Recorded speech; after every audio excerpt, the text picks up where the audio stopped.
มันมันมั่วมันตั้งแต่ต้นอยู่แล้ว กลัวมันจะมั่วต่อไปมาเดี๋ยวนี้8:30ป่ายละ8:30ป่าย ก่อนที่จะเข้ารายการที่เป็นเนื้อหาสาระญาติโยมเขาทั้งหลายได้นำไปพินิจพิจารณากันก็จะบอกข่าวสารการบุญเนาะข่าวสารงานบุญให้ได้รับทราบเพื่อจะได้นำไปพิจารณาที่จะให้ความร่วมไม้ร่วมมือหรือว่าที่จะอนุโมทนาบุญด้วยกันเอาข่าวที่บ่ได้แจ้งกำเตือนนี่เนาะ วันนี้วันที่26เดือนเมษายนวันที่26เมษายนก็วันนี้7 ค่ำแล้วเนี่ยเนาะญาติโยมทั้งหลายวันที่26ออก7 ค่ำเดือน8ออก7 ค่ำวันพรุ่งนี้เป็นวันพระวันศีลวันที่27เนาะ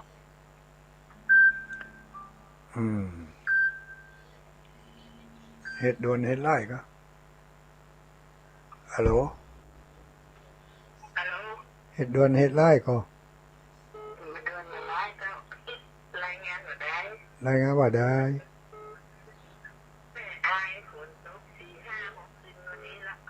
อันนั้นยกไว้ห้างก่อนเนาะสาธุเนอะฟังอยู่เนอะฮะอันตุลุงถ้าจะบ่ได้เทศก็เพราะว่าตุลุงเทศทำบอกแกน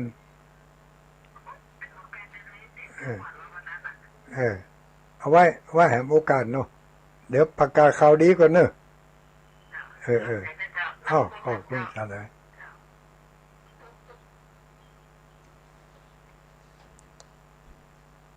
ประกาศข่าวดีข่าวด่วนข่าวควรสนใจอันนั้นก็คือข่าวที่ว่าวันที่29นี่นะญาติโยมเขาทั้งหลายวันที่29ที่จะถึงนี่แหละเขาจะมีการไปนัดกันไปนัดกันไปที่ม่อนพระศรีสองเมืองเนี่ยวันที่29พากันไปม่อนพระศรีสองเมืองไปยื้อไปใจพอพระพุทธรูปเจ้าก็ดีเจดีย์ก็ดีเจดีย์ถึง3 องค์พระพุทธรูปแถม1 องค์อย่างไรศาลาหั่นเพิ่นจะง้อมจะเหงาจะได้ฮู้บ่ฮู้เนาะบ่ได้ไปแอวหาเพิ่นหลายมื้อหลายวันอันนี้ก็ระยะนี้ก็เข้าสู่ฤดูแล้งเต็มที่ใบไม้ขี้เหยื่อขี้โยกอันหยังต่างๆบางทีมันก็อาจจะหนักหนาป้าป้านอยู่ก็ใครจะไปยื้อไปใจใครจวนพระสงฆ์องค์สังฆเจ้าเฮาจวนศรัทธาญาติโยมเฮาไปร่วมกันไปยื้อไปใจที่ม่อนพระเจ้าสีสองเมืองมีกิจกรรมอันใดที่เฮาพอที่จะทำได้เฮาก็จะได้ไปช่วยกันเป็นต้นว่าไปกวาดไปเพี้ยวไปเก็บไม่ตอกไม่เลี่ยมไม่ต้นที่มันดีใจอยู่นะเนาะที่มันดีใจที่มันมีประโยชน์ตลอดจนถึงเต้นก็ดีโต๊ะตังอย่างก็ดีที่มันอยู่ทั้งนอกทั้งป่างบางทีมันก็อาจจะขยับขยายง่ายตีง่ายตางไปกาก็กลัวว่ามันจะพิษที่พิษตางมัน ระยะนี้ฟืนไฟอย่างต่างๆมันก็จะลามมาทิกๆเขาก็ใครว่าไปยื้อไปพอไปคอยให้เขามาจนกันไปพระสงฆ์องค์สังฆเจ้าเขาก็ไปพอด้วยกันนี่นะก็จิตอาสานะเขาขอจิตอาสามาได้บังคับกันศรัทธาญาติโยมก็เหมือนกันเนอะขอเชิญจิตอาสาที่จะไปร่วมกันพี่น้องญาติโยมที่อยู่ต่างปางอันก็ดีต่างปางน้ำทุก็ดีเนาะปางอันปางน้ำทุถ้าได้ยินอยู่มาร่วมกับพี่น้องป่าเมี่ยงขุนลาวอันนี้ก็เอิ้นไปทางญาติโยมพ่อแม่พี่น้องต่างป่าเมี่ยงขุนลาวด้วยเนอะก็คิดว่าคงจะฟังกันอยู่เนาะป่าเมี่ยงขุนลาวอยู่ใกล้ๆกับม่อนพระศรีสองเมืองฮั่นวันที่29เนอะวันเสาร์ที่29เอาข้าวน้ำโภชนาอาหารไปตัวยถ้าเผื่อว่ามีพระสงฆ์สังฆเจ้าไปกันหลายรูปหลายองค์เขาก็จะได้ไปร่วมกันปัดกวาดเช็ดถูคัดสีสวยล่างห้องน้ำห้องสุขาตัวตลอดถึงต้นไม้เล็กๆน้อยๆที่มันเป็นวัชพืชที่มันเป็นหญ้าขึ้นบริเวณนั้นเขาก็จะได้ช่วยกันเก็บออกทางออกเนาะไม่ใช่ไปฟันต้นไม้นะไปเพี้ยวหญ้าให้มันดูเป่งป้องกันไฟไปด้วยไฟมันลามไปคงจะบ่ถึงบนปุ่นแต่ก็ยังว่านะสิ่งที่บุคคลประมาทมี4อย่างเนาะ1 ใน 4นั่นก็คือไฟอย่าไปคิดว่ามันน้อยเดียวอย่าไปคิดว่ามันไหม้ที่อื่นมันบ่ถึงเฮากล้านะอย่าไปคิดว่าเฮาเกิดเฮาเกิงไว้แล้วมันอาจจะบลามมากะในขณะที่เขาเกิดเขาเกินนั่นมันอาจจะเป็นหยังเนาะแต่ว่าหลังจากที่เขาเฮือหลังมาแล้วนั่นก็เจ้าพายุมันถึงเป็นมันเป็นกู้เสริมกันถึงเจ้าเพลิงหรอเจ้าพระเพลิงนี่พายุกับพระเพลิงเนี่ยมันจะมาด้วยกันลองสังเกตว่าหรอก็มีลมก็มีไฟก็มีลมเนาะนี่เพราะฉะนั้นมันแต่กับลมมาก่อนไฟมันอาจจะขนเอาขี้เหงื่อมากองไว้ที่เขาแขวนไว้เป็นที่กันไฟแนวกันไฟถ้ามันขนขี้เหงื่อมากองไว้ฮะเนี่ยก็มันก็เปิดเส้นทางสะพานให้ไฟไปได้สบายอันนี้ก็เหมือนกันที่ม่อนพระศรีสองเมืองวันที่29วันเสาร์ผู้หญิงก็ดีผู้ชายก็ตามมีโอกาสมีเวลาก็ขอเชิญไปห่อเข้าตอนติดเอาไปสู่กันปุ้นมีอย่างก็เอาไปสู่กันที่ม่อนพระศรีสองเมืองมีมีดเอามีดไปตัวเน็บเอวไปตัวเหียมีขอบกขอจ้างอย่างพอที่จะเอาได้ก็เอาไปแล้วเขาก็ไปนัดปะกัน ทำเข้าป่าไปก็เอาไปสู่ไปจูกันวันนั้นได้รับความเมตตาจากพี่น้องบ้านห้วยหม้อนะพี่น้องบ้านปางน้ำทุวันนั้นเอากับเข้ากับป่าไปร่วมถวายในงานมุทิตาสการะท่านอาจารย์พระเดชพระคุณท่านธรรมครูวิษณุวัฒน์ที่วัดฝายหินอันนี้ก็เอิ้นเชิญชวนกับหมู่พ่อแม่พี่น้องเขาทั้งหลายวันที่29ไปยังไม่ได้เหรียญเตอก็ไปเอาได้เนอะเอาได้เลยวันที่29ที่ม่อนพระศรีสองเมือง กินข้าวงายแล้วไปกันไปขี่ข้าวตอนกันปูนท่านพระสงฆ์ของสังฆเจ้าพี่น้องศรัทธาญาติโยมบางเตือเพิ่นมาได้ฟังก็วันผูกนี้ไปวันพระวันศีลก็ถามเพิ่นให้น้อยเนอะทุลุงทุปีทุเอาวัดวันที่29เนี่ยเปิ่นนัดไปปะกันที่วัดม่อนที่ม่อนพระศรีสองเมืองทุกปีทุลุงได้ไปก็ขอไปทุกคนเนี่ยเนาะถ้าไม่ได้ไปก็ไปช่วยผมเนอะเนี่ยต่างคนต่างชวนกันเขาได้สร้างได้แปลงมาแล้วญาติโยมทั้งหลายก็ควรจะทนุถนอมบำรุงปรับปรุงมันต่อไปทำไปตามระบบของกรรมเข้าในข่ายของกรรมเป็นการทำกรรมในเมื่อกรรมแต่งให้เกิดแล้วก็มีหน้าที่จะต้องบำรุงโยนให้ผู้ที่โยนให้กรรมที่เรียกว่าอุปถัมภกกรรมกรรมนั่นก็จะต้องมีการไปบำรุงปรับปรุงรักษาส่งต่อเติมเสริมแต่งให้มันดียิ่งขึ้นไปที่มันจะรู้เสียเอาก็ไปจัดการเบื่อมันรู้มันเสียเนาะขี้เยื่อขี้โยกบนหลังคมหลังคาในห้องในห้างในลิ้นน้ำจะได้ไหลเข้าในถังเก็บน้ำได้อย่างสะดวกสบายก็ต้องไปช่วยกันจัดการให้กรรมเนอะไปมาผูกวันที่29ทุลุงดอยก็จะไปจะเอาเข้าป่าอาหารเอาน้ำดื่มไปด้วยหลายครั้งหลายคราวที่ผ่านมาไปยื้อโพตั้งหลังน้ำดื่มก็พอจะมีอยู่แต่มันบ่นักเหมือนแต่ก่อนละและแถมอย่างน้ำถ้ามันบางทีมันก็อาจจะเมินไปถ้ามันเมินไปมันถ้าเป็นน้ำที่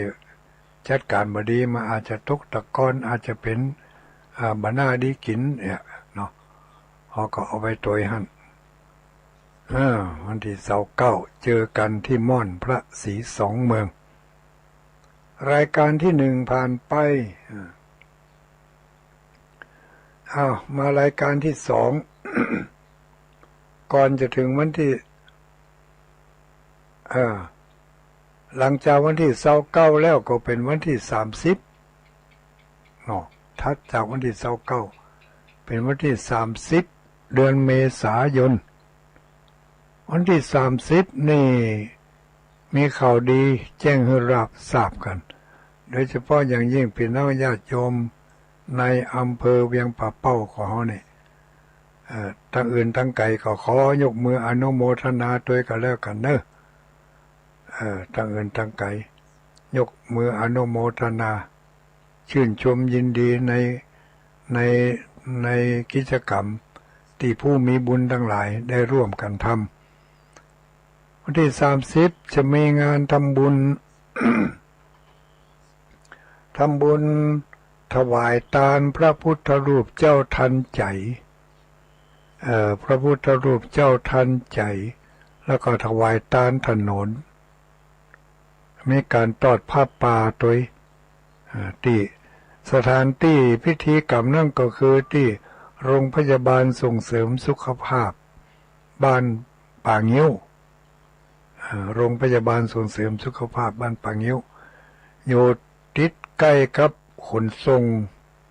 อยู่ที่ใกล้กับสถานีขนส่งของเวียงป่าเป้าเนาะที่บ้านป่างิ้วหน้าโรงเรียนป่างิ้วพอดีเลยโรงพยาบาลรพสต.อันนี้ก็ไปจะเอาลงทานอย่างไปตั้งก็ได้นะตุลุงก็จะเอากล้วยทอดไปขายด้วยนะไปที่เคยชิมกล้วยทอดของตุลุงดอยแล้วก็วันที่30เนอะไปชิมไปยือไปชิมไปอุดหนุนเนอะอุดหนุนลงทานกล้วยทอดถ้าพระมหาเสาแก้วก็เหมือนเดิมก็จะเอาลงทานไปโรงทานน้ำมะพร้าวนั่นเป็นเอกลักษณ์ของเพิ่นไปไม่ใจว่าเอาเป้ามานั่งเนื้อทำอาหารเนอะมาทำมาซื้อทั้งเพศทั้งนี่เหลือเวลาบักกี่วันละวันนี้วันที่26 27 28 29 30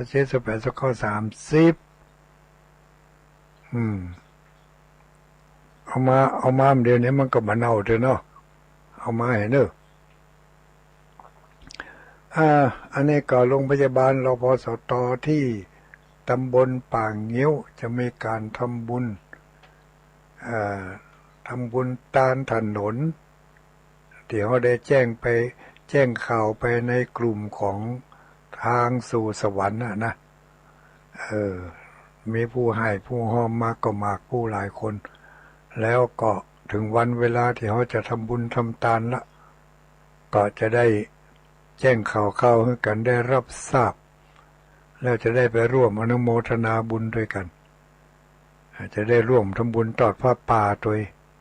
ร่วมทำบุญถวายพระพุทธรูปพระเจ้าทันใจที่เพิ่น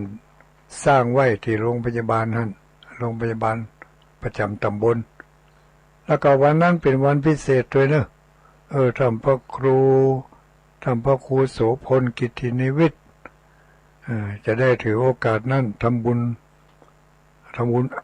อายุของเพิ่นด้วยนะทำบุญอายุจะเรียกว่าทานถวายทานพระพุทธรูปเพิ่นก็ได้เป็นผู้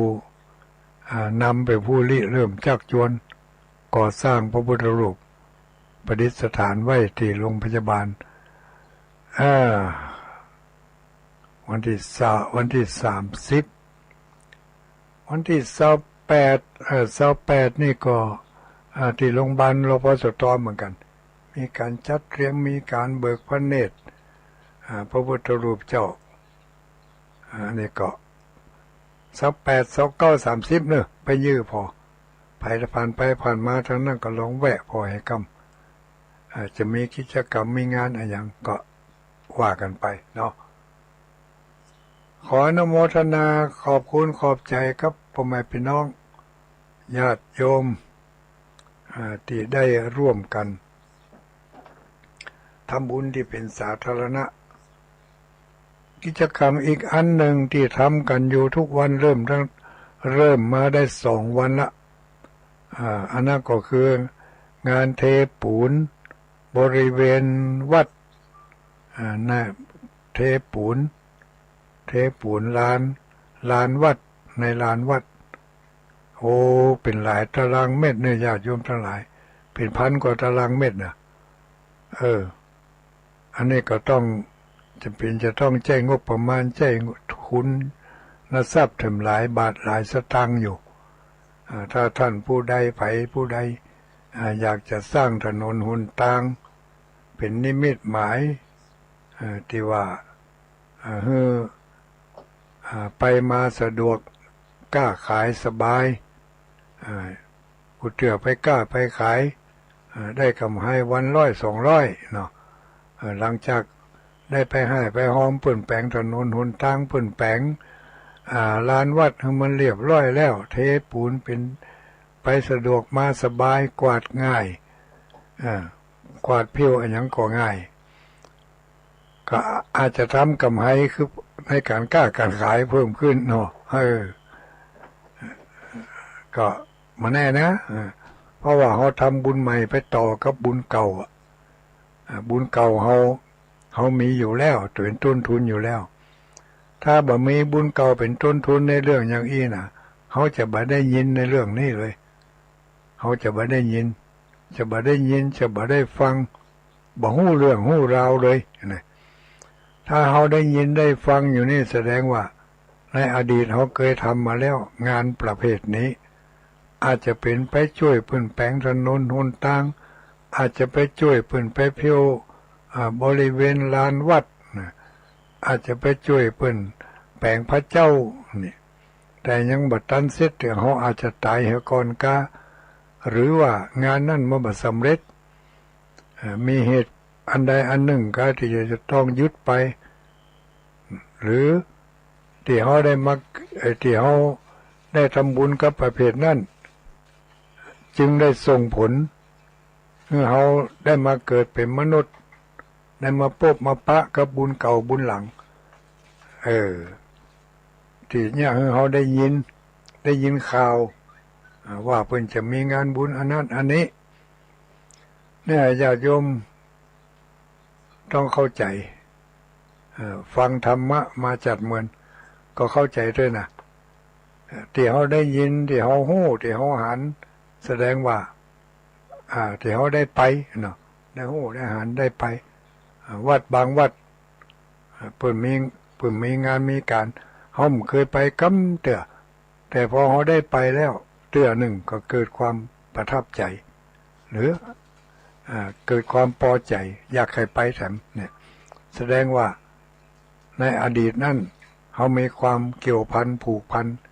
กับงานประเภทนั้นณสถานที่แห่งนั้นมาก่อนบอกว่าพบใดจากใดแล้วอันนี้ที่เขาได้ยินเสียงประกาศประชาสัมพันธ์ว่าต่างวัดเพื่อมีง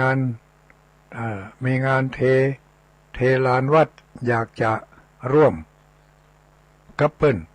เป็นการต่อยอดบุญก็ติดต่อไปได้เนอะที่วัดเวียงมงคลพระลารามวัดเวียงมงคลพระลารามตำบลบ้านโป่งเทวีตำบลบ้านโป่งเทวีไม่ได้ให้ชื่อเพิ่นวันนี้เป็นเทได้จัดนักแล้วเนี่ยนี่จะซ่อหาเบอร์โทรศัพท์กันนะญาติโยมทั้งหลายเพื่อว่าสนใจจะได้ไปที่ต่อกับเพิ่นเนาะเบอร์โทรศัพท์093เนอะญาติโยมเบอร์โทรศัพท์ของวัดมงคลวัดอย่างก็ที่ว่าเมื่อกี้วัดเวียงมงคลพระนารามที่เพิ่นเทลานวัดอยู่นั่นนะใครจะไปต่อยอดบุญที่เคยทำมาแล้วในอดีตมันเข้าถึงจุดหมายปลายทางมันจะได้สำเร็จในภพนี้ชาตินี้ก็ไปต่อยอดแทนเนอร์093 242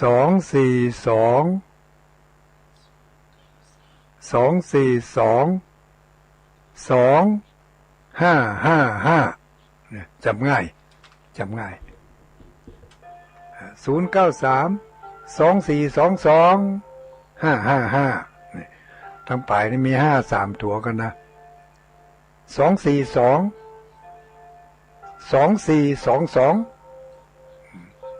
จำง่าย093 2422แล้วก็555อันนี้เบอร์ของวัดเวียงมงคลพระนารามมีงานเทลานวัดติดต่อสอบถามไปได้จะรับกี่ตารางเมตรโอนไปที่ไหนนี่นะเนาะอันนี้อยู่ที่บัญชีของเพิ่นจะแจ้งให้เนอะ093 242 555จำง่ายต่อไปอีกมีงานเองหรือเปล่าเนี่ยงานอะไรอีก งานนี้ก็ตอนนี้ก็ยังที่จริงมันก็มีอยู่นั่นแหละนะแต่ว่าไปนักก็เดียวเอาไว้วันหน้าพอเอาไว้วันอื่นอาจจะเป็นวันจันทร์เนาะวันจันทร์ก็วันเสาร์ก็วันพฤหัสก็แต่วันพฤหัสตอนเจ้าเนี่ยวันพฤหัสตอนเจ้า6 โมงถึง 7 โมงอันนี้ก็ตุลุงดอยก็มารับภาระบริหารเวลาภาคเจ้าทางเวียงปะเป้านี่ก็ฟังได้ที่คลื่นดารุนี่90 เมกะเฮิรตซ์ไม่ใช่103นี่นะ103นี่ฮับกลับมาคืนแต่90นั่นจะฮับมาเจ้าตั้งแต่ตี 5 ถึง 7 โมงชอบฟังรายการใดก็เปิดรับฟังได้ที่สถานีเวียงป่าเป้าเรดิโอเวียงป่าเป้าเรดิโอคลื่นความถี่90.00 กะเนาะที่รายการของชมรมน้อยนานเขาจัดเมื่อแรงน่ะที่สถานีนั่นน่ะมาเจ้าวันพฤหัสตุลุงดอยจัดหันอยู่ ทุกเจ้าก็มีตนอื่นเป็นชัดรายการที่หั่นอยู่อย่างมาเจ้าวันศุกร์ก็มีตุลุงแดงแล้วก็มีท่านอาจารย์มหาอย่างนะลืมชื่อไปแล้วที่วัดพระพุทธบาทตากผ้าเนาะคืนวันนี้เวลานี้9 โมงญาติโยมทั้งหลายพกแป๊กมาถึงเวลานี้แล้วก็ มีเรื่องที่จะเล่าให้ฟังเรื่องเกี่ยวกับการทำบุญการทำบุญทำทานนี่ถ้าหากว่าเราทำไปแล้วด้วยจิตใจอันมั่นคงด้วยจิตใจอันแน่วแน่ทำไปเลยบุญนี่ก็จะนำหนุนให้เกิดความสุขกายสุขใจให้เกิดความสุขกายสุขใจถ้าเรายังสงสัยว่าเขาก็ทำบุญแต่เนอยังบ่มีความสุขกายสุขใจเท่าบ่เดียวก็เพราะว่าเขายังมีหัวของบาปเนาะหัวของบาปหัวของอกุศลมันยังมาเกิดมาเกิงอยู่หัวมันอาจจะหนาบุญดีเขาทำไว้มันยังบัดทะลุไปเถอะแถมอย่างหนึ่งบุญที่เขาทำประเดี๋ยวนี้มันยังบ่มีองค์ประกอบครบถ้วนมันจึงบ่สามารถจะให้ผลได้ในปัจจุบัน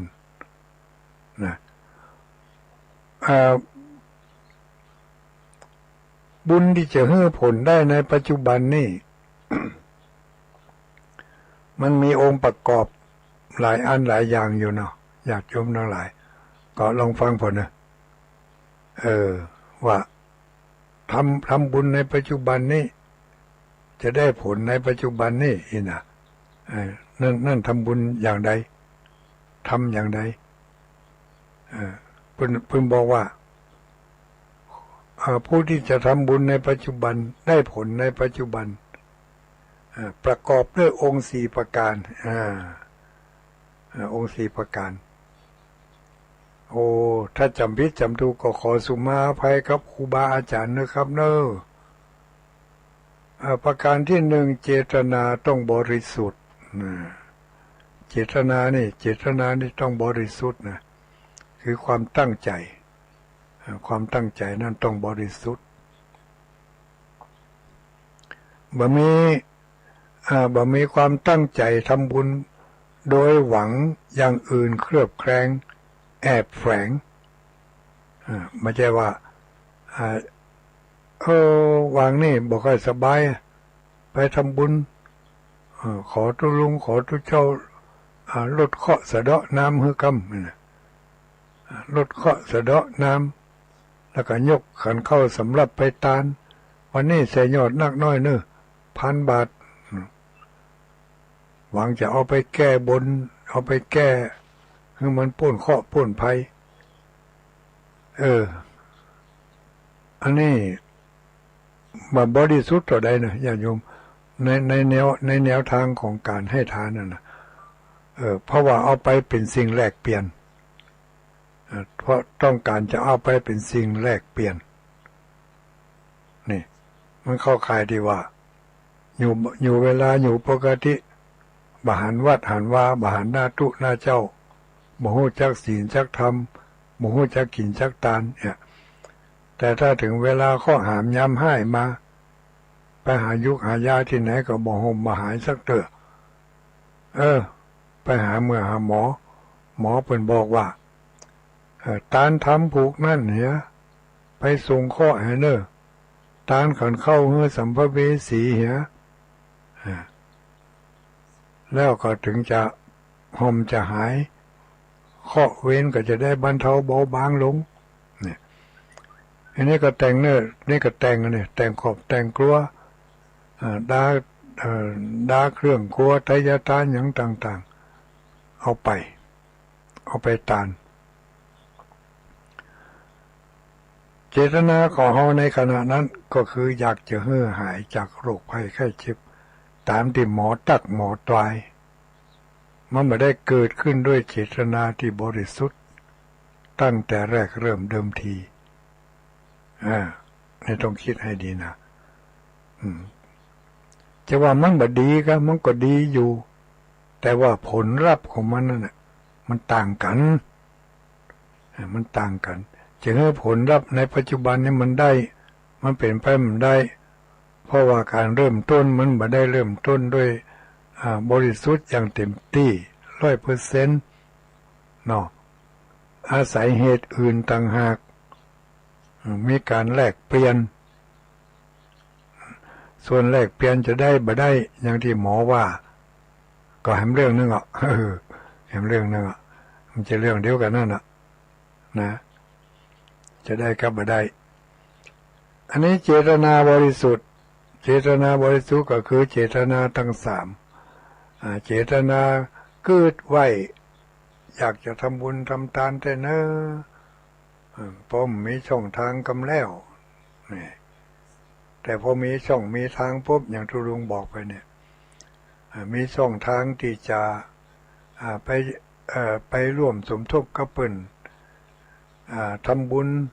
ตานถนนตานพระเจ้าในโรงพยาบาลประจำตำบลหรือว่าไปร่วมได้หู้ข่าวแล้วก็มีเจตนาจะไปร่วมทำบุญเทลานวัดสักเม็ด2 เม็ดแล้วตารางเม็ดหนึ่งก็300 บาทก็เจตนาของเฮามุ่งไปในเพื่อจะให้งานนั้นมันสำเร็จอันนี้มันเป็นเจตนาที่ดีไม่ได้หวังสิ่งตอบแทนไม่ได้เอาไปเป็นสิ่งแลกเปลี่ยนไม่ได้ไปบักบนหุ่นไหวนี่คือการทำบุญที่มีเจตนาที่ดีเพิ่นจะไปเที่ยวม่วนภาษี2 เมืองโอ้บ่ใครมีเวลาอันนั้นก็ดีเนี่ยอันนี้ก็ดีไปเขาก็มาคือแก่ทำกรรมก็ถ้าเขาบัสละไปแล้วเมื่อใดเวลามันจะมีเป็นของเขาตั้งแต่เกิดถึงตายเนี่ยมหันมีเวลาว่างสักเตือถ้าบ่รู้ไปมันถึงบ่ได้ไปถ้าบ่รู้ว่างมันถึงบ่ว่างเขาก็ต้องรู้ว่างเอาเนี่ยคือจะต้องต่อสู้กันระหว่างจะเอากับจะฮื้อเนี่ยต้องต่อสู้กันในที่สุดถ้าหาว่าจะฮื้อชนะก็แสดงว่าออกมาทางปากเลยชิตังเมเขาชนะแล้วชนะที่จะเอาพร้อมที่จะฮื้อนี่เนี่ยเจตนาขั้งแรกก็คือเจตนาเมื่อได้ยินข่าวแล้วหู้ข่าวแล้วเจตนาคิดใจว่าจะเนี่ยจะทำจะให้จะหอมจะไปจะร่วมอย่างนี้เป็นต้นแล้วก็บุญชนะเจตนาในขณะที่กำลังทำบุญทำทานอยู่ตั้งใจแผ่เมตตาส่วนบุญส่วนกุศลสร้างความภูมิใจว่าเขาได้ฮือทานแล้วเขาได้บริจาคแล้วเขาได้ให้ได้หอมแล้วเขาได้แบ่งปันสิ่งนี้ให้แก่คนนั้นแล้วของนี่ออกจากตัวเขาไปแล้วเหมือนกับน้ำที่ออกจากน้ำต้นออกจากแก้วลงไปสู่พื้นปฐพีมันน้ำนี่บ่มีโอกาสปิกขึ้นมาในแก้วในขวดฉันใดการที่เราให้ทานสละออกจากจิตจากใจไปแล้วเขาบ่มีความห่วงใยอะไรบ่มีความคิดแตกแยกไปในทางอื่นเป็นต้นว่าเขาทานให้เพิ่นแล้วเพิ่นจะเอาของเขาไปกินก็หาเพิ่นจะใจของเขาก็หาเพิ่นจะเอาไปให้คนอื่นก็หาความคิดเหล่านี้บ่เกิดขึ้นเขาหยาดน้ำมดขวด ที่เขาหยาดลงไปก็เหมือนกับของตาลที่ออกจากตัวของเขาไปแล้วสบายใจโล่งใจที่ได้ฮื้อม่วนใจที่ได้จ่อยนี่มันบริสุทธิ์เปเรียกว่ามุนจนะเจตนาไม่ละกะเนาะมุนจนะเจตนาเจตนาที่กำลังฮื้อตาล เจตนาที่กำลังจะเอาอันอย่างไปฮื้อเปิ่นเมื่อรุดออกจากตัวเขาไปแล้วเขาม่วนใจนั่นคือการให้ทานที่ถูกต้องอัปปราประเจตนาเจตนาเมื่อฮื้อไปแล้วเดินทางปิกบ้านปิกจองก็มีความม่วนอกโล่งใจมาถึงบ้านก็มาม่วนอกม่วนใจโธ่ปลื้มใจวันนี้ไปทำบุญมาแล้วหลายที่หลายแห่งอย่างกลุ่มต่างๆที่เพิ่นไปกันแล้วเพื่อเอาข่าวมาลงในเฟซในไลน์นั่นคนที่เพิ่นโห่ด้วยเพิ่นก็อนุโมทนาด้วยสาธุแสดงความยินดีด้วยที่เพิ่นมีโอกาสเพิ่นเนี่ยได้ทำได้แต่เฮายังบ่มีโอกาสเตื้อเฮาเนี่ยบ่ได้เตื้อหรือบางทีโอกาสมีเนี่ยได้ทำได้แต่เจตนาของมันยังบ่ขาดเตื้อก็ต้องไปฝึกหัดให้มันขาดเด้อให้มันขาดฮื้อก็คือฮื้อแล้วไปจะเอาไปที่ไหนตามใจไผเพิ่นจะอ่านชื่อบ่อ่านชื่อก็ตามใจเพิ่นเขาได้ฮื้อไปแล้วม่วนแล้วอย่างที่เขาไปออกโรงทานกูเถื่อนะเมื่อไปออกโรงทานแล้วโธ่หันเพิ่นมาใจบริการของเขานี่เขาม่วนใจอันนั้นคือการให้ที่บริสุทธิ์เนาะหนึ่งเจตนาบริสุทธิ์สองของทานบริสุทธิ์ ของทานบริสุทธิ์คือของที่ได้มานั่นได้มาด้วยความบริสุทธิ์บ่ไปช่อไผมาบ่ไปโกงไผมาบ่ไปเบียดเบียนไผมาบ่ไปชกชิงวิ่งราวมาได้มาด้วยน้ำพักน้ำแห้งได้มาด้วยแรงจิตแรงใจหรือว่าด้วยกำลังสติปัญญาของเราอันนั้นแหละคือของเป็นเรียกว่าวัตถุบริสุทธิ์คือของที่เขาเอาไปฮื้อตาลนั่นเป็นของบริสุทธิ์แล้วหนึ่งวัตถุก็คือของนั่นหนึ่งเจตนาเนาะความตั้งใจดีแล้วสองวัตถุดีของที่เอาไปตานนั่นได้มาด้วยชอบธรรมสามบุคคลดีคือตัวคนให้ตานนั่นแหละมีศีลนี่มันมากู้กันลูกมีศีลก็คือทำตัวเองให้เป็นผู้บริสุทธิ์มีศีลเพราะฉะนั้นเขาจะหันว่าธรรมเนียมของการให้ทำบุญทำทานทุกครั้งที่เขาจะทำบุญทำทานเนี่ยเพื่อจะมีธรรมเนียมการหับศีลให้ก่อนแล้วถึงจะก้าวการถวายทานมันก็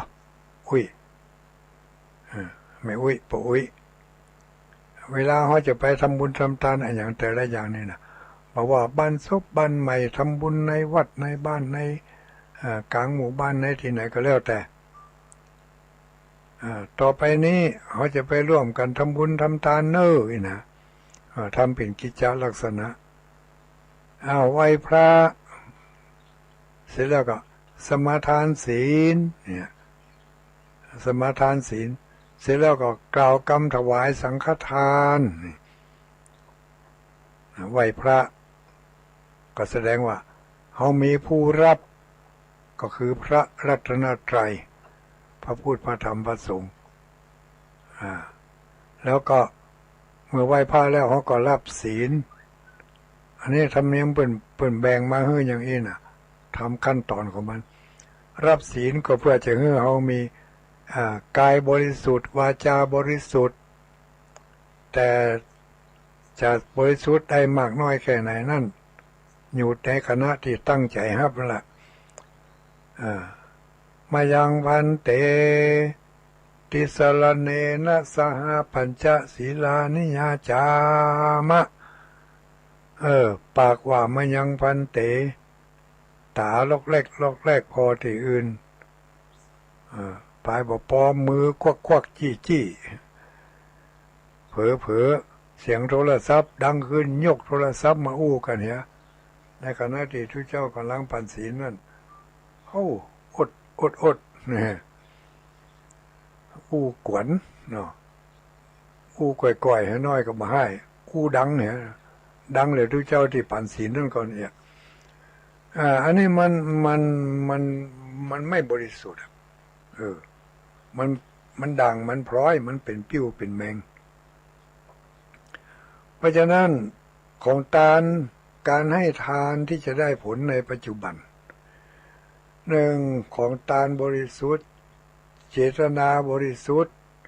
แล้วก็คนที่จะให้ทานบริสุทธิ์ข้อที่สามข้อที่สี่สำคัญมากอันนั้นก็คือ ผู้รับเป็นผู้บริสุทธิ์เป็นผู้บริสุทธิ์แล้วก็มีเรียกว่ามีอย่างมีฌานมีอภิญญาด้วยนะมีฌานอภิญญามีสมาบัตินี่อย่างเช่นพระพุทธเจ้าพระอริยสาวกเจ้าทั้งหลายที่เป็นสำเร็จเป็นพระอริยบุคคลแล้วก็เป็นพระอริยบุคคลเป็นอริยสาวกที่ออกจากนิโรธสมาบัติใหม่นี่ไม่ได้ไปหับทานของไผ่กำเตือนี่นะออกจากนิโรธสมาบัติมาใหม่ไปเข้านิโรธ7 วัน3 วันเดือนหนึ่งก็15 วันก็แล้วแต่พอออกจากนิโรธสมาบัติมาแล้วไปบิณฑบาตไปรับของกินของทานจากผู้ใดผู้นั้นมีองค์3บริสุทธิ์ก็คือมีเจตนาบริสุทธิ์ของทานได้มาด้วยความบริสุทธิ์แล้วก็คนที่จะทานนั้นมีศีลบริสุทธิ์แล้วก็ผู้รับก็คือหมายถึงพระอริยะที่เป็นออกจากนิโรธสมาบัติมาใหม่ๆนิโรธสมาบัตินั่นไม่ใช่นิโรธกรรมนะไม่ใช่นิโรธกรรมนิโรธสมาบัติออกจากนิโรธสมาบัติมาใหม่ๆมาได้หับทานที่ไหนกำเตือแล้วก็การให้ทานลักษณะ4ประการนี้จึงจะให้ผลในปัจจุบันแน่นอนแล้วเดี๋ยวนี้ถ้าเรามาพิจารณาดูแล้ว การให้ทานของเขาสงสัยเนี่ยตัวเขาจะบริสุทธิ์วะนี่ถึงแม้ว่าจะบริสุทธิ์ตลอดชีวิตแต่ในช่วงที่ให้ทานนั้นขอให้บริสุทธิ์เพื่อจะมีการทำพิธีหับศีลสมาทานศีลแล้วก็ถวายสังฆทานเพื่อจะได้ศีลบริสุทธิ์ถวายสังฆทาน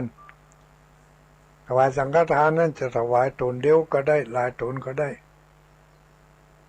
ถ้าเขาได้ไปกล่าวคำบูชาพระรัตนตรัย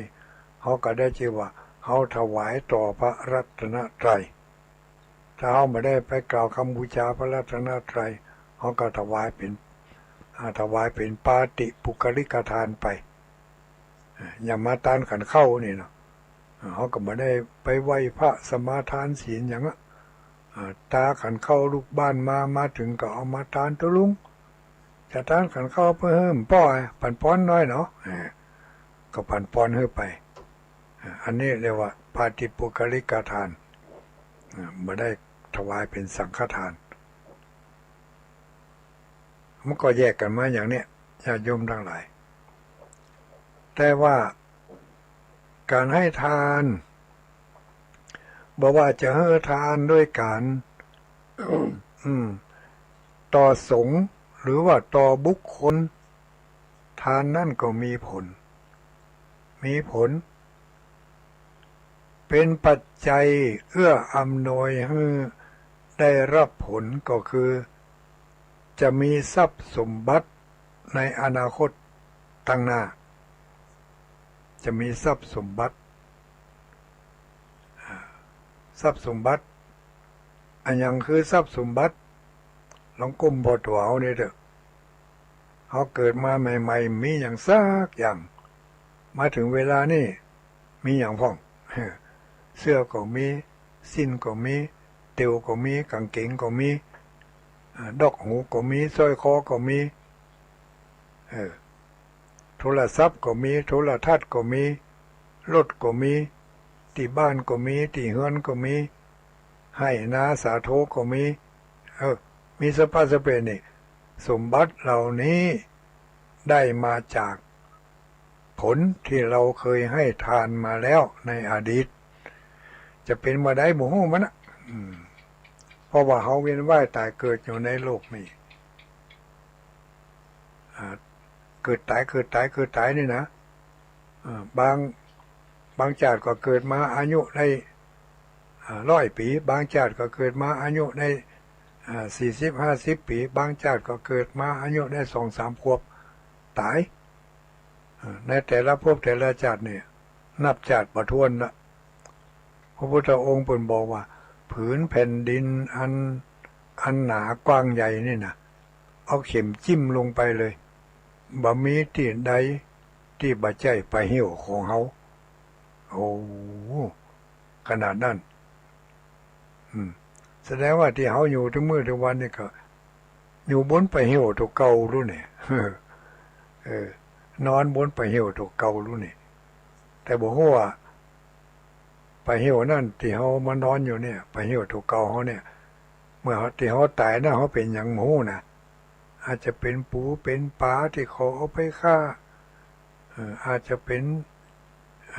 จี้กุงจี้หีดแมงจอนที่เขามาขุดปะ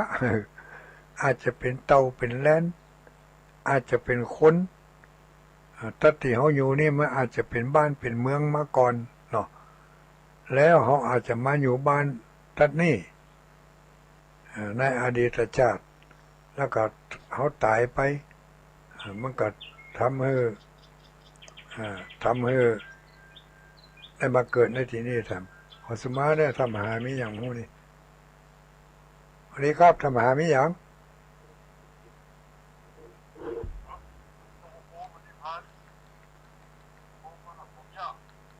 ฮะ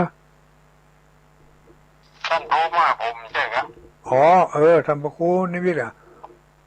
ครับแต่เจ้าว่าจะให้ออกอากาศพอดีว่าไฟฟ้าทางเพศมันดับอีกอ่ะ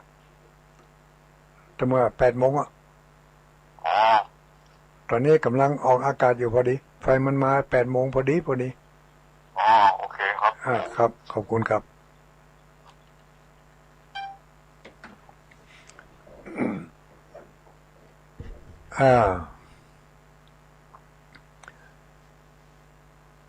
ท่านพระครูตุลุงวัดห้างต่ำแต่เจ้าจะขอเป็นออกอากาศแทนไฟฟ้าบ้านเปิดมาดับแต่เพิ่นก็ไม่คิดบ่ได้ฮับกำลังมาฮับเดี๋ยวนี้ดูเป็นอันว่า ที่เฮาอยู่เดี๋ยวนี้เป็นไปเหี่ยวเก่าของเฮานั่นน่ะเป็นไปเหี่ยวเก่าของเฮาแต่เขาตายมาได้บ่ฮู้เป็นหยังตายเขาก็บ่ฮู้กี่ร้อยกี่พันชาติมาแล้วเขาก็บ่ฮู้นะอดีตอันนี้ว่าตามดีพระพุทธองค์ได้ตรัสไว้เพิ่นได้ตรัสแก่พระอนุรุตเถระ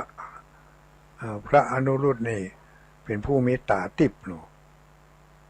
วันหนึ่งเพิ่นไปบิณฑบาตมาไปบิณฑบาตมา จะมานั่งกินข้าวสหาที่นั่งเมาะๆอีกอะไปนั่งกินข้าว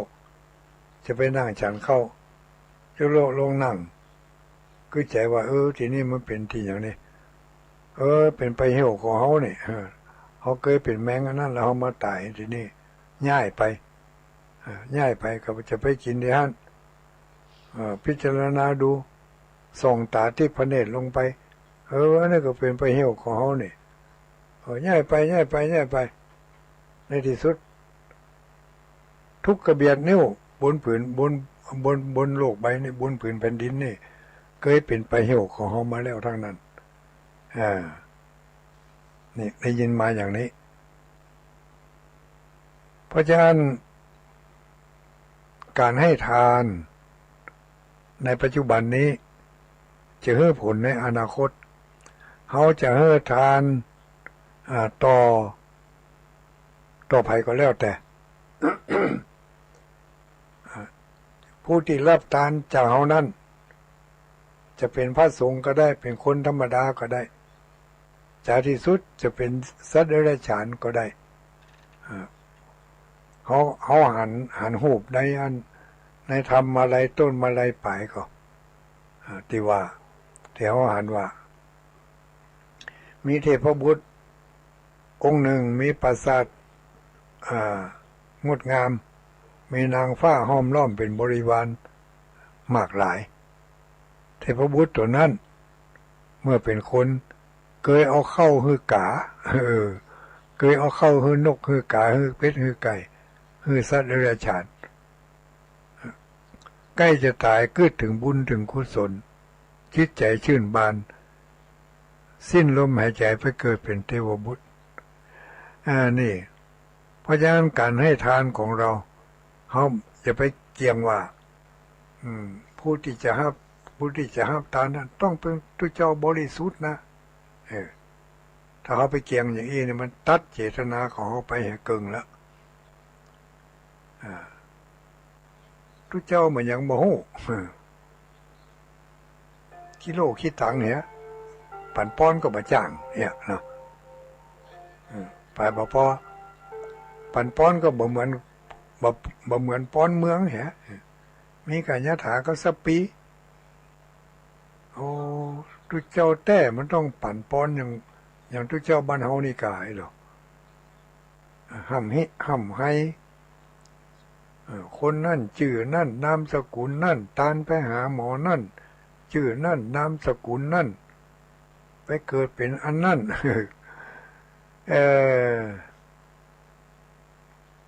ถึงจะปลื้มอกปลื้มใจ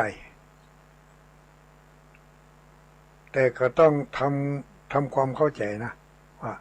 การให้ทานเขาเป็นผู้บริสุทธิ์เวลาเขาให้ไปแล้วผู้ที่จะรับนั่นจะบริสุทธิ์เป็นเรื่องของเพิ่น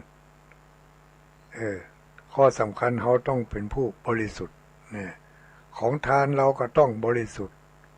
เขาได้บริสุทธิ์สองอย่างละตัวเขาบริสุทธิ์ของทานบริสุทธิ์เจตนาความตั้งใจของเขาบริสุทธิ์ใสสะอาดเขามีความบริสุทธิ์สามอย่างละเนาะเจตนาบริสุทธิ์ของทานบริสุทธิ์แล้วก็ตัวเขาบริสุทธิ์ส่วนผู้รับนั่นเป็นเพียง1 ใน 3จะบริสุทธิ์บ่บริสุทธิ์เรื่องของเพิ่นแต่ถ้าจะให้ได้ผลในปัจจุบันต้องพร้อมด้วยองค์สี่ถ้าบ่พร้อมด้วยองค์สี่ก็รอผลในภพต่อไปหรือในโอกาสต่อไปบางคนให้ทานในวันนี้2-3 วันไปตั้งหน้าบ่เกิน15 วันเวลาไปเนี่ยอันยังไปทำอันยังก็ดีกว่าเก่าขึ้นกว่าเก่าไปกล้าไปขายก็ได้กำไรนักกว่าเก่าซื้อง่ายขายคล่องจะปลูกพืชปลูกผักอันยังก็ได้ผล แต่ว่ามันซื้อนี่ไปพอเหี่ยวแต่ย่อมแต่แย้มเมกกับเพียงกระบงใบเหลืองเสื้อซ้อหลังจากไปมั่วจัดการจัดงานครับไปการจัดงานช่วยปุ่นชัดแจงแต่งดาไปทำบุญทำทานจะอธิษฐานเผื่อแผ่บุญกุศลไปให้สรรพสัตว์ทั้งหลายโอ้เผื่อแล้วการแล้วงานตายพืชพันธุ์ธัญญาหารของกูละไปจะหลายวันเหี่ยวแห้งตายหมดอะกะนะเผื่อไปพองามเหลือเก่าก่อนแมงบงแมงเพียงหายเซ็บหมดไปไหนหมูนี่ถึงแม้ว่ามันจะเฉาแดดแห้งอากาศแต่ก็ดูท่าทางมันทรงตัวอยู่เอาน้ำหยอดเข้าไปให้น้อยทุกวันผูกมาปวดโทษยิ้มเป็น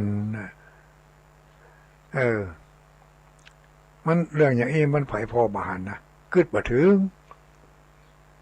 ยังมีการมีงานเนี่ยกูเตือไปทำการทำงานไปขวายน้อยกับเจ้านายดาไปขวายน้อยก็เจ้าหมูเจ้าฝูงดูหมิ่นดูแค้นหลังจากไปทำบุญทำทานปิกไปแล้วขวายเหลือกูเตือก่อนเข้าวันนี้มาขวายน้อยเนาะเนี่ยกันกันยิ้มแย้มแจ่มใสทักทายดีเจ้านายก็ทักทายดีต้อนรับอย่างดีบอกว่าหยังมันเป็นผลง่ายๆว่า เขาไปทำดีผลที่ได้รับก็คือสิ่งที่ดีๆความดีนั้นได้รับในขณะที่เขาทำนั่นแหละนะเขาบ่ได้ในปัจจุบันนี้เขาจะต้องได้ในอนาคตอย่างแน่นอนเมื่อก่อนเคยเล่าให้ฟังเรื่องหนึ่งมีปืนเล่าให้ฟังเล่าต่อๆกันมามีเศรษฐีคนหนึ่งส่งคนผัวเมียเศรษฐีส่งคนผัวเมียมาถึงกับเศรษฐีก็เนาะเป็นปกก้าส่งคนผัวเมียผู้เป็นผัวนั้นชอบให้ตานติ๊กตานเข้าเปิ่น เปิ่นมีการมีงานอย่างก็ตานล่าดำล่าบ่มีอันอย่างจะบ่มีสตางค์ที่จะให้ตานขายของในบ้านขายของในบ้านเป็นงัวก็ขายเป็นควายก็ขายไปให้ตานติ๊กโอ้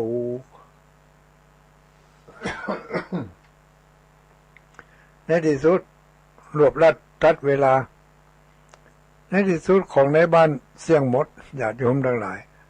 แม้กระทั่งตีบ้านก็ขายแล้วไปไหนเอาไปตานน่ะนะกินพ่องตานพ่องกินพ่องทำแต่บ่ได้เอาไปทุลุงทุเรเรื่องอบายมุขบ่ได้เอาไปเล่นไปหัวบ่ได้เอาไปอย่างแต่ให้ตานอย่างเดียวในที่สุดบ้านก็บ่มีที่อยู่ก็บ่มีที่สุดของที่สุดแถมวันหนึ่งเอาเมียไปขายญาติโยมเอาเมียไปขายให้เศรษฐี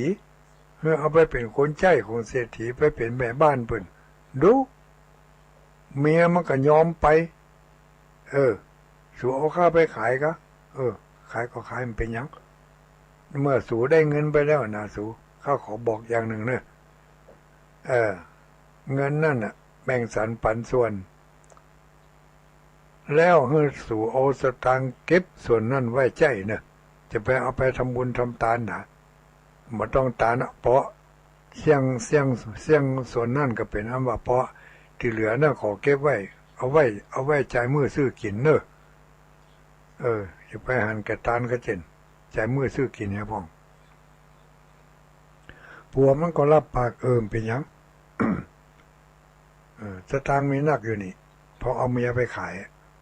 ยได้มาแล้วก็เอาเมียมันก็ไปเป็นคนใช้ของเศรษฐีไปเป็นแม่บ้านเพิ่นอยู่ด้วยเศรษฐีเนาะปิกบ้านมาได้ละผัวมันก็ปิกมาบ้านมันก็มิตรอยู่ไปอย่างนั้นน่ะคำไหนก็นอนฮะน่ะขอกินแต่ว่าได้เงินได้ทองจากการขายเมียมาแล้วเมียมันก็ปั่นส่วนนี้สู่เอาไปจ่ายมือซื้อกิน มาห้ามเอาไปทำบุญทำทานแห่งส่วนนั้นแล้วแต่จะเอาไปที่ไหนก็ตามใจมันก็อยู่ต่อมาหลายเมื่อหลายวันผ่านไปอันเก่าเสี่ยงเหลือหุ้นส่วนที่เมียมันบอกว่าบ่เฮอเอาไปตานนั่นน่ะเอาไว้ใจมือซื้อกินนี่มันดีจะตายไม่ได้กินข้าวกินน้ำญาติโยมทั้งหลายคนมันเคยมันเคยตานมันก็ใจมันก็นึกอยู่นอกไข่ตานมันก็เอาไปตานเนี่ยแหละเงินก้อนนั้นเอาไปตานเนี่ยพอเงินหมดเงินก้อนนั้นแล้วทีนี้ก็มาเหี่ยวเปลวฟูมีแต่กระเบื้องหม้อขอกินไปเป็นวันในที่สุดโรคภัยไข้เจ็บชนิดหนึ่งมาเบียดเบียนไปนอนอยู่ห้างตรงไปนอนอยู่ห้างตรงมีไผพอคอยดูแลบ่ได้กินยุกกินยาค้างอยู่ห้างตรงนั้นเรื่องก็ห้อนถึงเทวดาเรื่องในห้อนถึงเทวดาแล้วครับนี่เทวดาก็มาประชุมชุมนุมกันว่าเมื่อเดี๋ยวเนี่ยปู่ตัวนี้มันจะตายแล้วเนี่ยจะได้ดีนี่มีเทวดาตนหนึ่งสามารถหู้ถึงวิถีชีวิตวงจรชีวิตวงจรกรรมของปู่คนนี้ชื่อมันปู่มันอย่างนี้ฮะชื่อปู่เอ้ยก็แล้วกันชื่อลุงเอ้ยลืมชื่อไปฮะทีนี้ เทวดาตัวนั้นก็บอกว่าโอ้ลุงเอ้ยนี่นะ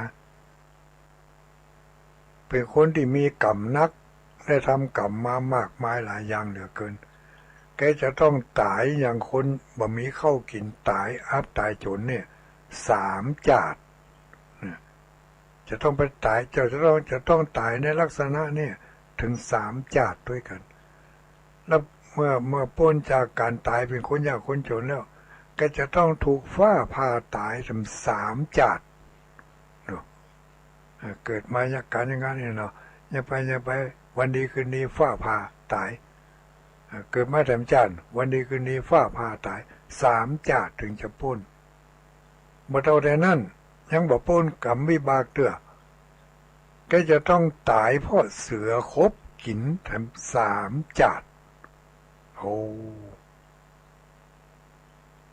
เทวดาก็บอกให้หมู่เทวดาทั้งหลายที่มาประชุมกันมีเทวดาตนหนึ่งเสนอในที่ประชุมเทวสภา ประชุมบอกว่าถ้าจะอ่านเขาให้แกตายเถื่อเดียวเนี่ยพร้อมกันถึง3 อย่างเลยให้แกตายอย่างเดียวให้แกตายเถื่อเดียวเนี่ยพร้อมกันถึง3 อย่างเลยแกตายอยากแกอย่างก็ยากจนกันเข้าอยากน้ำตาย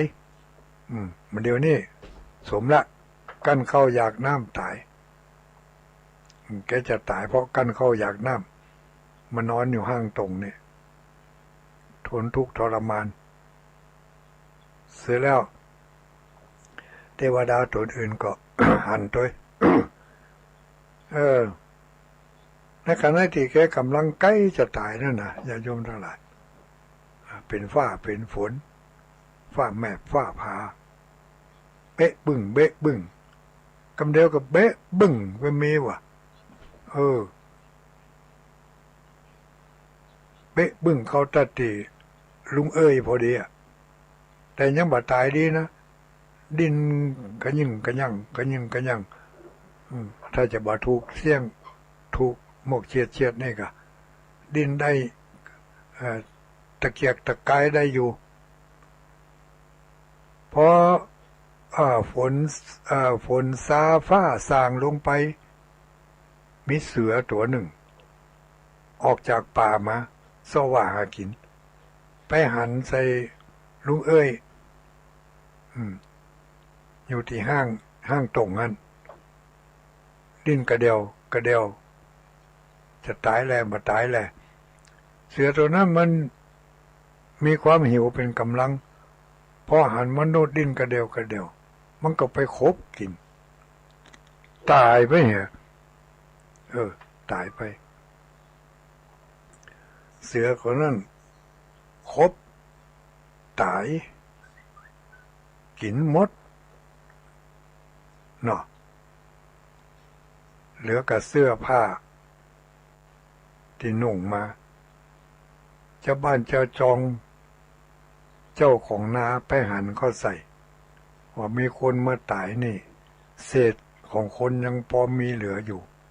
หู้ว่าเป็นคนเป็นมนุษย์เสื้อผ้าก็ยังอยู่ในสภาพที่หันได้หู้ได้จำได้ว่าเป็นเสื้อของลุงเอ้ยเตียวของลุงเอ้ยแน่นอนก็เลย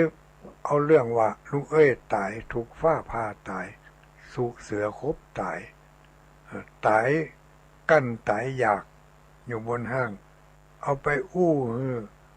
พี่น้องชาวบ้านได้ยินพี่น้องชาวบ้านก็เล่ากันต่อไปเรื่องข่าวนี่ก็ซดเข้าไปถึงหูของอดีตภรรยาที่เป็นแม่บ้านของเศรษฐีอดีตภรรยาก็สังเวชสลดใจถึงฮักถึงอินดูถึงอะไรอย่างสปะสเปดก็เลยบอกขออนุญาตผู้เศรษฐีบอกว่าผู้เศรษฐีข้าขอไปทำการชาปนกิจเผาศพของผัวข้าเถอะเศรษฐีก็อนุญาตพร้อมกับปันสินน้ำใจให้ไปเอาไปจัดการนะเป็นอย่างได้ก็ตามใจเถอะจะไปจ้างเพิ่นเอาหลัวเอาฟืนจะไปจ้างสัปเหร่อมาเผาก็ได้มอบเงินให้ไปส่วนหนึ่งเมื่อไปถึงเศรษฐี ลุงเอ้ยเสือกินบ่เสี่ยงอย่าโยมทั้งหลายยังข้างหัวข้างกะโหลกหัวอยู่ป้าภรรยาของลุงเอ้ยก็เอามือคบนิ้วมือของตัวมือคบนิ้วอะฟังเหรอมือคบนิ้วเอาปากคบนิ้วมือเอาเขี้ยวคบนิ้วมือกัดนิ้วตัวเองจนเลือดไหลออกมาเมื่อกัดนิ้วเลือดไหลออกมาเอานิ้วเนี่ยไปที่เป็นเลือดนั่นน่ะไปเขียนไว้ที่หน้าผากท่านบอกว่าบุญไม่ช่วยเขียนไว้นะเขียนว่าบุญไม่ช่วยทำสัญลักษณ์ไว้ที่หน้าผากบุญไม่ช่วยแล้วก็จะการเผาเนี่ยหันก็ทำบุญทำทานมานักต่อเฮือมาหันได้บุญได้อย่างสักอย่างจ๋าที่ก็มาตายกันตายอยากถูกฟ้าผ่าถูกเสือคบกินจิ้นกินเนื้อเนี่ยนี่ข้าบุญไหนว่าจะได้บุญยังหันมันได้เนี่ยทำสัญลักษณ์ไว้เกิดมาพบหน้าจัดได้ก็เขาให้มีสัญลักษณ์นี่ติดอย่างหัวนี่เนอะอีกอะอยู่หลายวันผ่านไปญาติโยมทั้งหลาย หลายวันผ่านไปอัครมเหสีของพระเจ้าแผ่นดินเมืองนั่นทรงพระคันแก่เต็มทีวันนั้นถึงวันประสูติออกมาเมื่อประสูติออกมาแล้วพอพ้นจากต้องพ่อต้องแม่ออกมาละอ่อนนั่นก็ให้อย่างเดียวเอาแว่อย่างเดียวบ่ยอมหยุดปลายบะปอที่หน้าผากมีสีแดงเขียนติดไว้นั่นเขียนภาษาอย่างกระบอกมีขีดอยู่หัน3 ขีดเป็นสัญลักษณ์อย่างกระบอกหมู่นั่นอ่านรหัสบ่ออกอ่านรหัสอ่านโคดบ่ออกมันเป็นQRโคดลูกซ้ำQRโคดไว้เพราะหมู่นั่นบ่มีเครื่องยิงQRโคดอ่านบ่ออกก็เลยบ่ฮู้ว่ามันเป็นหยังละอ่อนให้อยู่3 วัน7 วันก็ถึงบ่ยอมหยุดยอมยั้งแม่นมแม่เลี้ยงคนใดก็ได้เอาไปอุ้มเอาไปให้ไผให้ไปอุ้มก็ได้ก็ถึงบ่ยอมหยุดให้ก็คงจะบ่ให้ยาวตลอดนะเนาะคงจะให้เป็นบึ้เป็นเมื่อย่างแล้วก็จะให้แต่ย่างแล้วให้แต่นี่ก็ประมาณนั้นน่ะเห็นแล้วน่ะทีนี้พระเจ้าแผ่นดินก็เลย ประกาศบอกให้เสนาอามาตย์ทั้งหลายว่าไผปีเลี้ยงแม่เลี้ยงคนใดสามารถที่จะยะเฮอละอ่อนนี่มันยุดให้ได้จะเฮอรางวัลมันอย่างงามไปลองพอเนอะหมู่แม่เลี้ยงปีเลี้ยงทั้งหลายตลอดจนถึงพี่น้องเจ้าบ้านหมู่แม่บ้านทั้งหลายก็ป้ากันอาสาเข้าไปปลอบประโยชน์อุ้มละอ่อนน้อยจะเฮอมันให้ยุดมีไปสักคนที่จะยังเฮอละอ่อนนั่นยุดให้ในที่สุดแม่บ้านของผู้เศรษฐีได้ยินข่าวก็เลยขออนุญาตผู้เศรษฐีบอกว่าพอเลี้ยงข้าเจ้าจะขอไปสมัครเป็นแม่เลี้ยงของละอ่อนในวังเพื่อว่าข้าพเจ้าอาจจะใจระบบเก่าเนาะไม่ได้ใจระบบใหม่เหมือนคนรุ่นนี้อาจใจระบบเก่าอาจจะเอาขึ้นมาอุ้มแล้วก็ห่อนไปห่อนมาแกว่งไปแกว่งมาข้าเจ้าจะลองไปห้องเพลงกล่อมลูกจ้ารับด้วยขวัญตาเนาะถ้าแม่มึงมาก็ให้ทำไมเองอะไปกล่อมลูกจะไปข้าพเจ้าจะไปกล่อมเศรษฐีก็บอกว่าอย่างเอาไปพร้อมกันนั่งก็ปั่นสินน้ำใจในระหว่างการเดินทางจะเข้าสู่เมืองหลวงแม่นางคนนั้นก็ไปถึงเมืองหลวงก็ไปรับอาสาบอกว่าดิฉันจะขอเข้ามาดูแลละอ่อนน้อยที่มันให้พระกุมารที่มันร้องห่มร้องไห้อยู่เนี่ยจะให้เปิ้นหายบางทีอาจจะหายก็ว่าได้แต่ว่าดิฉันจะขออนุญาตแจ้ระบบเก่านะเอาผ้าอ้อมขึ้นปกแล้วก็เอามาอุ้มใส่หน้าอกแล้วก็จะเอามากล่อมพระราชาก็บอกว่าแล้วแต่เธอจะเนี่ยอย่างใดก็ได้ขอให้มันให้หายให้มันยุดให้ก็แล้วกันมดหนทางหมู่ไปเลี้ยงทั้งหลายแล้วเธอลองพอก็ได้ว่าแล้วแม่นางคนนั้นก็เข้าไปในห้องละอ่อนก็ให้แว่อยู่ฮะนะเพราะแม่เลี้ยงหันก็แสดงอย่างนั้นโอ้แปลกใจหน้าผากมีสัญลักษณ์เครื่องหมายนี่เขาเคยเขียนติดหน้าผากของผัวเขานี่ของผู้นานนี่มันมาอยู่อย่างเพ่พออุ้มละอ่อนได้ก็กองอุ้มต่ออันน่ะญาติโยมทั้งหลายละอ่อนนั่งก็ดักปิ้งเงียบปึ๊กเอามือกระดงกระดังกระดึงกระดังยกแข้งยกขาทำหน้าตาเหมือนกับจะยิ้มแม่นางคนนั้นก็แปลกใจก็เอามือลูบที่อันสีแดงที่หน้าผากนั่นขนาดเพิ่นอาบน้ำอาบท่านะบ่หายนะแต่พอเอามือแม่เลี้ยงแม่นางเอามือลูบหายไปเลยแต่ความหมายนั้นแม่นางอ่านได้คนเดียวเข้าใจได้คนเดียวว่าบุญไม่ช่วยบุญไม่ช่วยแล้วพร้อมกันนั้นพอเจ็ดแล้วก็เอาละอ่อนนั่นวางลง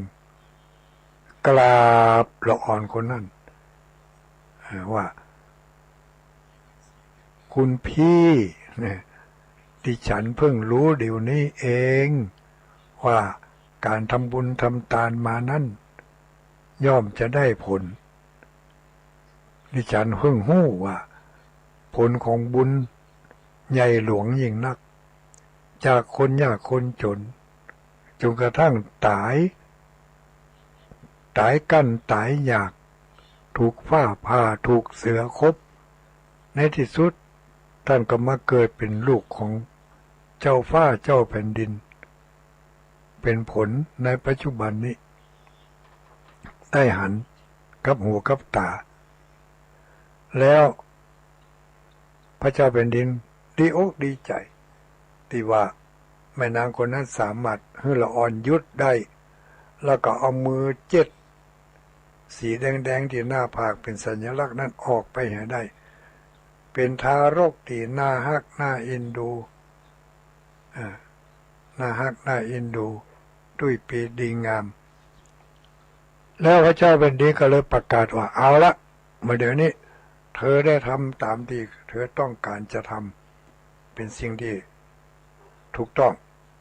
แล้วฉันก็จะประกาศบอกให้เธอว่า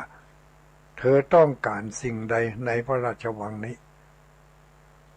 เธอออกปากมาเลยแล้วฉันจะให้ทุกอย่างแม่นางคนนั้นบอกว่าสมบัติทั้งหมดทั้งมวลนั้นดิฉันบ่ต้องการดิฉันขออย่างเดียวขออะไรว่ามาเวลาใกล้จะหมดแล้ว บอกว่าดิฉันจะขอเป็นแม่เลี้ยงดูแลเลี้ยงดูเด็กคนนี้ตลอดยาวชีวังพระเจ้าค่ะพระเจ้าค่ะจะขอดูละอ่อนโดยเลี้ยงดูพระราชกุมารนี้จนตลอดชีวิตจะหาไม่เพคะนี่แหละ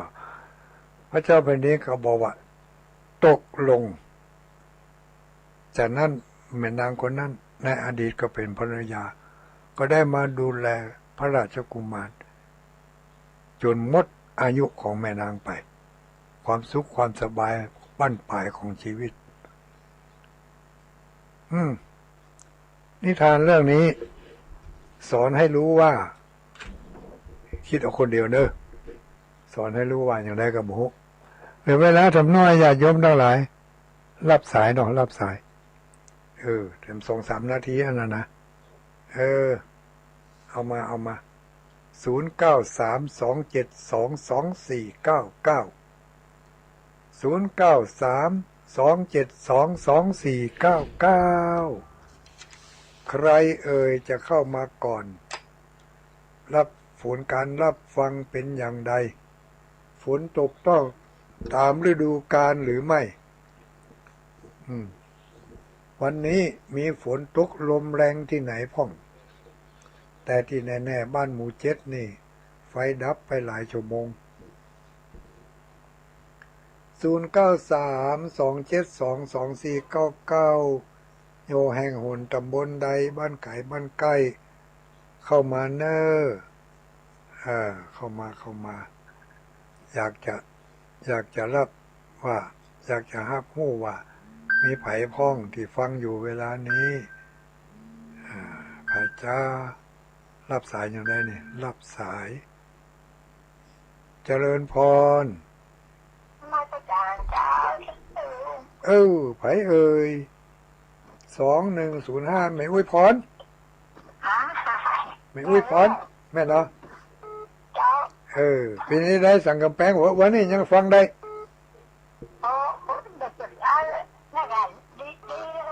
เนี่ยวันนี้บัดดับครับวันนี้ต้องแจ้งได้จนจบรายการกะยังบ่พิจารณาขอบคุณเพิ่นเห็นเนอะขอบคุณวัดไฟหินเนอะอนุโมทนาอายุวันโนสุขังพลังนวยพรเนอะแข็งแรงนี่นี่0932722499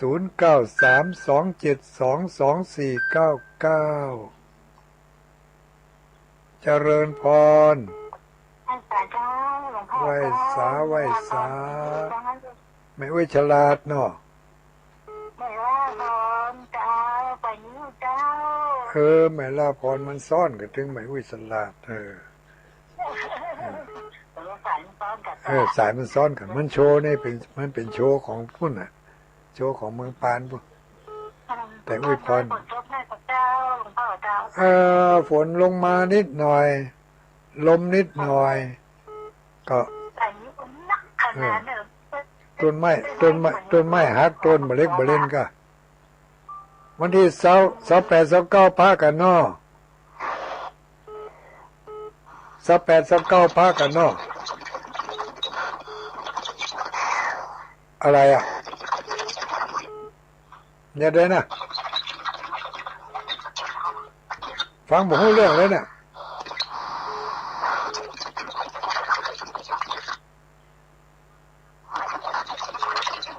พอได้ความแล้วเว้ย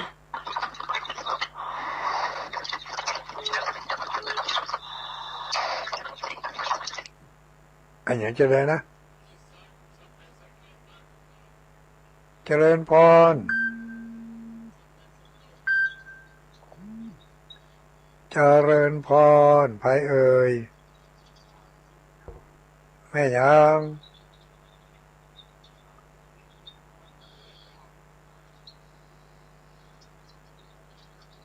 แม่ยังก็แม่หลงอำเภอลีแม่หลงอำเภอลีจังหวัดลำพูนฝนบ่ตกกะทำเพศตกหนักอยู่เนอะที่วัดนี่นิดหน่อยหมอกน้ำไหลหลังหมอกน้ำไหลห้องรอเนี่ยเอาอายุวันโนทุกขังพลังเนอะเว้ยเนอะสัญญาณโทรศัพท์มันจะได้หมูนี่โทรศัพท์ทุกลุงไทยจะเสียเจริญพรแต่ลุงเจ้าไผเอ่ยตลาดจะทราบเจ้าสุดมามันเดียวเนาะตะกี้มันข้างอยู่ฮะเนี่ยฮะฝนตกนิดหน่อย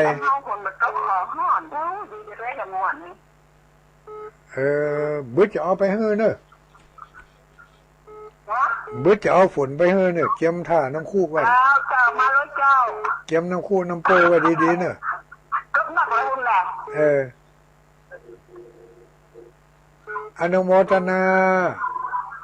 เจ้าสาธุเจ้าสาธุสาธุ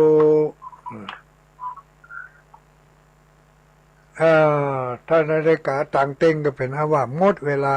เนาะมันเดี๋ยวนี้ยังมาต่างเต้งเลยนี่เจริญพรต่างเต้งเห็นแล้วเข้าใจเจ้าแกไม่ใช่เจ้าทุลุงเลยจิตรักมันสิเตี้ยมันห้องละปุนเนอะทำบุญทำด้วยใจบริสุทธิ์ก่อนถึงจะได้บุญแต่แม่นใจหวังว่านี่มันได้จะได้แต่เจ้าบ่ใช่ว่าบ่ได้บุญฟังให้ดีเจ้าทำด้วยใจบริสุทธิ์ผู้รับบริสุทธิ์จะได้ผลในปัจจุบันนี้เจ้าแต่ถ้าเอาทำพ่องสุดพ่องบ่สุดพ่องก็จะได้ผลในอนาคตปุ้นเจ้าเข้าใจถูกต้องนะฝนมาตกเจ้าทำให้นะมันผูกมันฮือมันก็ตกเจ้าอนุโมทนาสาธุเนอสาธุสาธุสาธุรับดีฝันดีอายุวันโนสุขังพลัง1669จนกว่าสถานีเป็นจะตัดไปก็แล้วกันเนอะเจริญพรข้าพเจ้าตุ้มไผเอ่ยหนองว่าข่าวเจ้าหนองว่าข่าวโอ้หายไป7 มือนี่หนองว่าข่าวหายไป7 มือแต่ไม่ได้โทรตู้ว่าใส่ไม่เข้าก็ไม่ได้โทรกลัวจะเป็นเด็กดื้อกะแต่ว่าประจำเป็นยังใส่ไม่เข้าเลยใส่ก่อนเลยประตูเลยจ้ะหุกกรรมอะละนู่นนี่เนาะอนุโมทนาแต่วันนี้ลองพอร้อยเนาะวันนี้บ่ได้บอกนี่วันนี้บ่ได้บอกว่าสายไม้เนาะเปิดรับไปเป็นได้พ้องสบายดีบ่สบายดีบ่สบายดีเจ้าสบายดีนะสบายดีอยู่วันที่19มาแอวเนอะเจ้าไหนได้จงพอพุ่นกะจะมีคู่ปล่อยไหมลองไปอ่านพอปฏิทินแล้วเนาะมีปฏิทินแล้วอย่ามีปฏิทินแล้วอย่าปฏิทินมีอันอื่นไหมคะมีค่ะ ของราชจอมพอนะมีกะ มีเนี่ยมีมันมีอันเก่านี่ใช่ใหม่ที่มี ก็วัดอันติเอาไปเอาที่วัดป่าทางเจริญเนาะ มันได้จ้ะ ลองไปอ่านพอว่าอันวัดม่อนจอมพอมีงานประจำปีดังนี้อย่าเนอะ อ๋อเจ้า อนุโมทนาเนอะ เจ้ากำลังใจถึง สาธุ เจ้า พร้อมกันนี้ก็ขออำลาสถานีละเนอะจัตตารโอธรรมาวัฏันติอายุวันโนสุขังปะลังท่านี้ปิดไปแล้วก้า